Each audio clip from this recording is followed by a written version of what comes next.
महानुभाव, हम अपने जीवन में हर व्यक्ति से अपेक्षाएं बहुत लेते हैं। एक माँ अपने बच्चों से लेती है, एक महिला अपने पति से लेती है, मकान मालिक अपने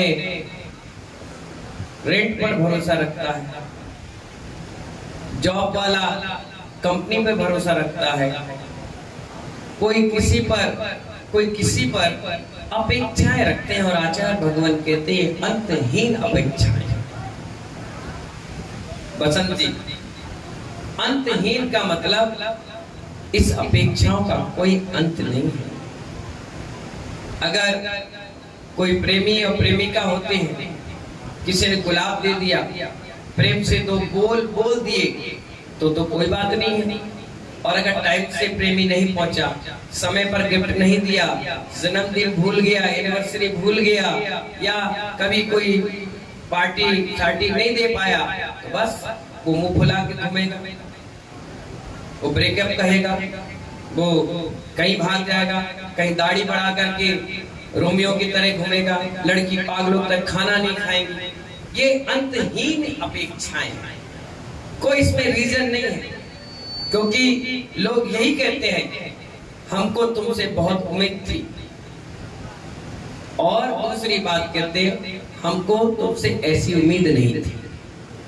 प्रेमचंद जी, हमको तुमसे बहुत उम्मीद थी और हमको तुमसे ऐसी उम्मीद नहीं थी। ये दो अर्थहीन सब्जेक्ट पूरी जिंदगी का सत्यानाश कर देते हैं। अपेक्षा रखते क्यों? गाय की तरह रखो, कोई अपेक्षा। जिस व्यक्ति ने अपेक्षा रखी, पंजू भाई, जिस व्यक्ति ने अपेक्षा रखी, अमित भाई ग्वालियर, जिस दिन उसकी उपेक्षा होगी उसको उस दिन चोट लगेगी और गुस्सा आएगा, कसाय भड़केगी।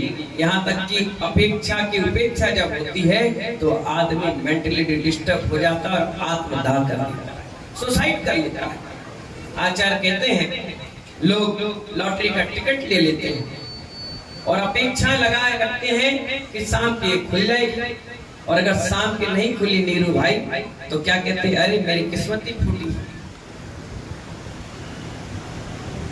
मोदी जी क्या कहते हैं, मेरी किस्मत ही फूटी है। अब पत्नी आ गई, गर्भवती हो गई, पहली लड़की हो गई, चलो कोई बात नहीं, दूसरी हो गई कोई बात नहीं, तीसरी भी हो गई कोई बात नहीं, 6 7 8 हो गई कोई बात नहीं, उसके बाद भी अगर लड़की हो गई तो आदमी अपने सिर पे हाथ रखकर कहता है मेरी किस्मत फूटी थी। कोई बहुत बढ़िया चावल का काम करने वाला था और उसको किसी ने बता दिया कि इस बार बहुत सारा चावल रख दो, इस बार रेट डबल हो जाएंगे। उसने एक गोदाम, एक वेयर हाउस, दूसरा वेयर हाउस, तीसरा वेयर हाउस, घर के बाथरूम तक में उसने धान भर के रख दिया। ठसा उसको मालूम था कि इस बार रेट बहुत अच्छा मिल जाएगा, और अचानक रेट 40 का था और 25 रह जाए तो आदमी ऐसे सिर पे हाथ रखकर कहता है मेरी किस्मत फूटी। अब मैं प्रश्न करना चाहता हूँ, तुम्हारी किस्मत कौन से मटके की दिन में 4 बार फूटती है? ऐसी कौन सी किस्मत है जो दिन में 4 बार फूटती है? और ऐसा कौन सा ट्यूब है जो फिर लगा देते हो फिर बन जाती है? महानुभाव, किस्मत नहीं फूटती। जहां विश्वास आप ज्यादा करने लग जाते हो वहां धोखा मिलता है। तब लगता है कि नहीं, हमें उम्मीद नहीं रखना चाहिए। उम्मीद उस पर रखो जो उम्मीद पर कायम उतरे। एक बूढ़ी सी माँ जिसके पास बहुत बढ़िया बंगला था, बहुत पैसा था, सब कुछ था, पति थे नहीं, बच्चे हुए नहीं, पति एक्सपायर हो गए, उन्होंने सरकारी जॉब थी तो रुपया पैसा बंगला सब कुछ दे दिया। लेकिन उस माँ के साथ एक घटना थी, वो चल नहीं पाती थी, व्हील चेयर में चलती थी। उसने उम्मीद रखी कि मेरा पति मेरा साथ देगा, पति चल बसा। उसने सोचा नौकर रोताइन साथ में रहेंगे तो लोगों ने कहा कल के दिन तेरा गला दबा देगा। उम्मीद रखी थी, लेकिन किसी ने साथ नहीं दिया। उसका देवर था, छोटा सा देवर था, उसने पाला पोसा बड़ा किया, शिक्षा कराई, पढ़ाई लिखाई कराई, बहुत अच्छी बहू लेके आई, 2 बच्चे भी हो गए। एक दिन उसका मन बड़ा खुश था, क्योंकि उसने उम्मीद लगा रखी थी कि मैं अपनी सारी वसीयत अब इस देवर को दे दूंगी, अपनी देवरानी को दे दूंगी, ये छोटे छोटे नाती पोता को दे दूंगी। बहुत अच्छा लगता था, क्योंकि वो अंतहीन अपेक्षाएं रख चुकी थी। लोकेश भाई, अंतहीन अपेक्षाएं रख चुकी थी, क्योंकि कोई उस समय साथ देने वाला नहीं था। उस समय देवर और उसकी वाइफ, उसके बच्चे साथ देते थे। बेचारी पैर से लाचार थी। उसने एक वकील को बुलाया और कहा, मेरी वसीयत मैं अपने देवर के नाम करना चाहती हूँ। देवर, वो वकील ने कहा, सुनो माता जी, आप अपनी वसीयत जब नाम करें तो ये पॉइंट इसमें लिख दीजिए। बोले क्या? बोले मेरे मरने के बाद ये जायदाद मेरे देवर की। क्या लिखा? मरने के बाद मेरी ये जायदाद मेरे देवर की, लेकिन शर्त ये है कि मरने से पहले मेरी देखभाल करेगा, मुझे खाना समय पे देगा, मुझे दवाई समय पर देगा, मेरी सेवा करेगा, तब ये जायदाद उसके नाम पर, अन्यथा ये आश्रम में दान चली जाएगी। अब उस महिला से रहा नहीं गया, उसने प्रॉपर्टी के वसीयत के कागज निकाले, जो वसीयत लिखी थी, उसने अपने देवर को बुलाया और कहने लगी, सुनो बेटा, ये सारी वसीयत अब तुम्हारे नाम पे कर रही हूँ। लड़का और बहू दोनों खुश हो गए। वाह, करोड़ों की संपत्ति हमारे नाम हो रही है, खुश हो गए। और जैसी वसीयत उठाई तो बोले एक बार पढ़ लो। बोले हाँ पढ़ता हूँ। जैसे उसमें पढ़ा तो गुस्सा हो गया, कहने लगा, भाभी तुमको हम पर विश्वास नहीं है? तो भाभी ने कहा, तुमको हम पर भी तो नहीं, अगर हम पे होता तो तुम वसीयत ही नहीं पढ़ते। ये कहते हैं ये तो फ्री की प्रॉपर्टी मिल रही है, मेरी है, कौन ले जाएगा, मरने के बाद ये सब मेरी हो जाएगी। लेकिन तुमको विश्वास नहीं था, इसलिए तुमने कहा वसीयत पढ़ लो, तो मैं पढ़ने बैठ गया। अब गुस्सा होकर भाग गया, अपनी बहू बेटा सबको लेके चला गया। महिला फिर घर पे अकेली रह गई। लोगों ने कहा एक काम करो माता जी, आश्रम में रहना चालू कर दो, जिससे तुम्हारा धर्म ध्यान सही चले, रखवाली होते रहे, व्यवस्था होते रहे। ये सच्ची घटना है इंदौर की महानुभाव। वो महिला आश्रम में भी रहने लगी और अपनी पूरी प्रॉपर्टी लिख गई कि जो मेरी सेवा करेगा उसको ये दान दे दिया जाएगा। इसलिए अंतहीन अपेक्षाएं हैं, जीवन में कोई तुम्हारा साथ नहीं देने वाला। जिसको समझो चोखा, उससे नियम से मिलता है धोखा। क्या कहा मैंने महावीर भैया? जिसको समझो चोखा, उससे नियम से मिलेगा आपको धोखा। इसलिए अंतहीन अपेक्षा किसी से मत रखो। अपने हाथों से अपने पैरों पर चलना और अपने हाथों से कमाकर खाना बनाना सीख लो महानुभाव, क्योंकि आज का ये युग किसी पर भरोसा करने लायक नहीं है। ये बाल जो आप संवारते हो, कंगी करते हो, बढ़िया काली करते हो, shikakai, fair lovely, fair lovely बाल में लगाते हैं? नहीं पता वो क्या लगाते हैं? हाँ डाई लगाते हैं और क्योर कार्पेट तेल इससे उससे सजाते रहते हैं। इस बाल का भी भरोसा नहीं, कब टूट कर झड़ जाए। इस रोम का भरोसा नहीं, तो किस पर भरोसा करोगे, कहाँ करोगे? उम्मीदें लगा कर रखते हैं हम दुनिया भर से। गाय अपने बछड़े से कभी उम्मीद नहीं लगाती कि मुझे कसाई से बचाएगा, मुझे बुढ़ापे में लाकर खिलाएगा पिलाएगा। लेकिन ये इंसान हर व्यक्ति से उम्मीद लगा कर बैठता है। माँ अपने बच्चों से लगा कर बैठती है कि अंत समय में ये बच्चा मेरी इस देह में अग्नि जरूर लगाए।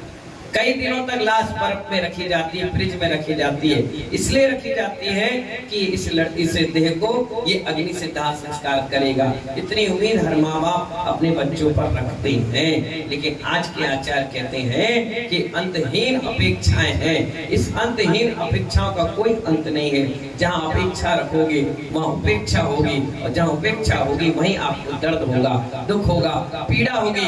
कोई ऐसे भी होते हैं जो टूट जाते हैं, बिखर जाते हैं, और बिखराव से जिंदगी आत्मदाह और सोसाइटी पर अपने क्या करते हैं, सुसाइड कर लेते हैं। इसलिए आचार्य कहते हैं उम्मीद मत रखो, जो होगा वो होगा, जैसा है वैसा रहने दो। इससे आपको चैन की नींद आएगी, अच्छा लगेगा।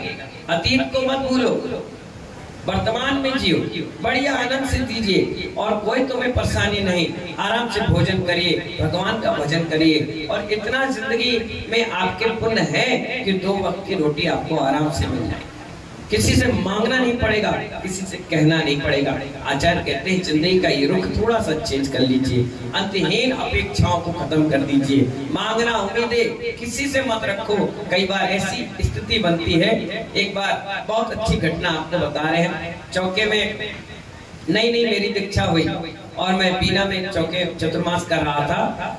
एक वैद्य जी आए, बैठे थे, बातचीत चलने लगी। उन्होंने कहा महाराज जी आपको पोटेशियम की जरूरत है। केले में क्या होता है? पोटेशियम होता है, केले में तो है ना, तो है कैल्शियम। हाँ, कैल्शियम की जरूरत है और आप ना केला लो। तो बगल में एक लड़का बैठा था, रोज आहार कराता, जैसे गोलू जाता है। उसने सुन लिया। मैंने कहा सुनो भाई, वैद्य जी क्या कह रहे हैं? बोले ठीक है महाराज जी, कोई बात नहीं। अब हमने मुद्रिका ली और चले गए चौके में। हमने सोचा कि आज पहले गिलास में हमें क्या मिलेगा? क्या? केला। अब वो जैसी चौके में पहुंचा, चौके में केला था ही नहीं। क्या नहीं था? केले ही नहीं था। सोमवार का दिन था, हरि का त्याग रहता है। तो बीना के लोग जानते हो बुंदेलखंड के हैं, उन्होंने केला रखे ही नहीं। अब जब केले ही नहीं रहा तो लड़का गया तो चौके में माता जी से पूछा, माता जी केला? काय का केला? कौन सा केला? आज शनिवार है, सोमवार है, आज हरी खाते हैं कोई? तो ने कहा ठीक है। वो आया, बैठ गया। अब मैं छुल्लक था, पात्र लेकर के बैठा। अब मैं उसका चेहरा देख रहा हूँ, वो मेरा चेहरा देख रहा है। कह रहा है अब एकदम से तो मना कोई करेगा नहीं, कौन करेगा? वो यूं कर रहा। तो मैंने उसको देखा, उसने मुझे देखा। हमने कहा कोई बात नहीं, 2 दाल रोटी सब्जी खाए और चले आए। हमने जैसे चौके से बाहर निकल, करे केला क्यों नहीं चलाया? उसने कहा चौका केला था ही नहीं। मैं बता नहीं पा रहा था। कैसे बताते? आंटी लेवल पता है तो पिटोगे, बेइज्जती नहीं करना। मैं चौक नहीं है तो नहीं है, लेकिन चिल्लाना नहीं, ठीक है? हमने बोला चलो। वैद्य जी आए शाम के, अपने उत्तम चिन्ह जैसी थे। हमारा जी आज केला लिया? अरे मैं दिखाई नहीं। अरे दिखा नहीं, कोई बात नहीं, कल मैं लाके दे दूंगा, तुम चला जाना। लड़के ने बोला हाँ ये सही है। चौके से मैं कहाँ झंझट पाले, अपन लेके चले। उसने आराम से 3-4 केले पॉलीथीन में डाले और थैली दी, उन्हें लिया, पीछे पीछे हमारे चला आया। जैसे आया चौके में उसने रखा, रखते एक माता जी पता नहीं क्या मूड बना, उन्हें उठाया और टेबल के नीचे सरका दिया। अब वो ढूंढ रहा कहाँ दिया केला, देख कह रहा भूल गया होगा। अरे भूला कैसे? मैं हाथ में लेके आया, यही रखा था। पूरा खोज मारा, केले ही नहीं मिला और हमारा पूरा हो गया। तीसरे दिन फिर बच्चे, हाँ भाई केला लिए? अरे कहाँ मिले? मिले ही नहीं। अरे भूल गए, वहां रह गया था ऐसा। ठीक है, अब एक काम करते हैं, आज हम खुद लेके आएंगे। वैद्य जी खुद लेकर पहुंच गए, कपड़े लत्ते पहुंचे और जैसे ही वो घुस ही रहे थे, एक व्यक्ति ने उन्होंने और वैद्य जी हद तेरी सत्याना छू लिया तुमने, केला फिर बाहर रह गया। उस दिन का दिन है महानुभाव। फिर मैंने उम्मीद लगाना छोड़ दिया और मालूम है जैसे ही मैंने सोचा कि अब आज के बाद केला लेंगे नहीं, उस दिन से केला आने लगे। केले की रोटी, केले के पराठा, केले की सब्जी, केला और वो क्या इलायची डाल के केला, काली मिर्च डाल के केला। मैंने कहा केले के खेत में पैदा कर दो और क्या बचा, यही बचा और क्या बचा। तो महानुभाव उम्मीद रखोगे तो कभी जिंदगी में कुछ नहीं मिलेगा और उम्मीद छोड़ दोगे तो सब कुछ मिलेगा जो तुम्हें नहीं भी चाहिए वो भी। अगर तुम घर पे किसी के मेहमान के यहाँ जाओगे, भरपेट भोजन करके जाओगे, विनोद जी तो तुमसे पूछेगा आओ भोजन कर लो, नहीं करेंगे, नाश्ता कर लो, नहीं अरे ऐसा थोड़ी, एक रोटी तो खानी पड़ेगा और तुम भूखे प्यासे चले जाओ, भूखे प्यासे चले जाओ अच्छे करोड़पति के यहाँ और सोच कर जाओ कि आज ये मुझे भोजन कराएगा। तो जैसे आप बैठोगे वो भोजन के लिए आपको पूछेगा ही बिल्कुल नहीं पूछेगा। अब तुम्हें गुस्सा आएगा कितना बड़ा आदमी मुझे भोजन के लिए नहीं पूछ रहा, पानी के लिए नहीं पूछ रहा, कुछ नहीं बोल रहा। और शाम हो जाएगा, आप बोलोगे अरे यार रात हो गई, बोले हाँ इसलिए तो हमने तुम्हें खाने के लिए नहीं पूछा, इतनी देर से बैठे तो पूछ लेता। इसलिए कभी जिंदगी में उम्मीद मत रखना, कभी मत रखना। और उम्मीद नहीं रखोगे और हल्का सा भी मिलेगा तो आपको लगेगा वाह ये हमने सोचे नहीं था, हमें मिल गया। कभी डबरा वालों ने उम्मीद की थी कि वैष्णव सागर चतुर्मास करेंगे? नहीं, वो चतुर्मास मिल गया तो महानुभाव ये आपकी लॉटरी का टिकट खुल गया। एक किस्मत पुण्य की बात है। तो इसीलिए अपने जीवन में कभी उम्मीद न रखा। मैं कभी रखते ही नहीं। मुझे पता ही नहीं था कि मैं इतने बड़े पंडाल में बैठे हूँ। मुझे पता ही नहीं था कि इतना बड़ा 4-5 बीघा का ये कैंपस हमें मिलेगा। हमने कभी सोचा ही नहीं था।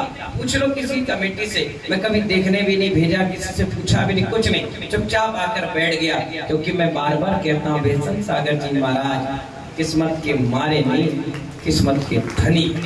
अपने आप सब व्यवस्था होती चली जाती है और अपने आप सब गुरुदेव का अपने आप काम होता जाता है। इसीलिए आप उम्मीद किसी चीज से मत रखिए, किसी चीज से। कई बार ऐसा भी होता है, लोग आते हैं दर्शन करने के लिए और सोचते हैं कि महाराज से बहुत सारी बातें करेंगे, बहुत सारी शंका समाधान, जिज्ञासा समाधान करेंगे, लेकिन उनको टाइम नहीं मिलता क्योंकि उन्होंने उम्मीद लगा रखी। क्या रखी गुप्ता जी?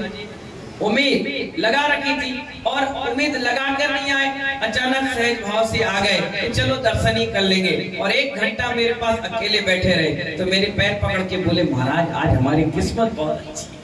मैंने क्यों?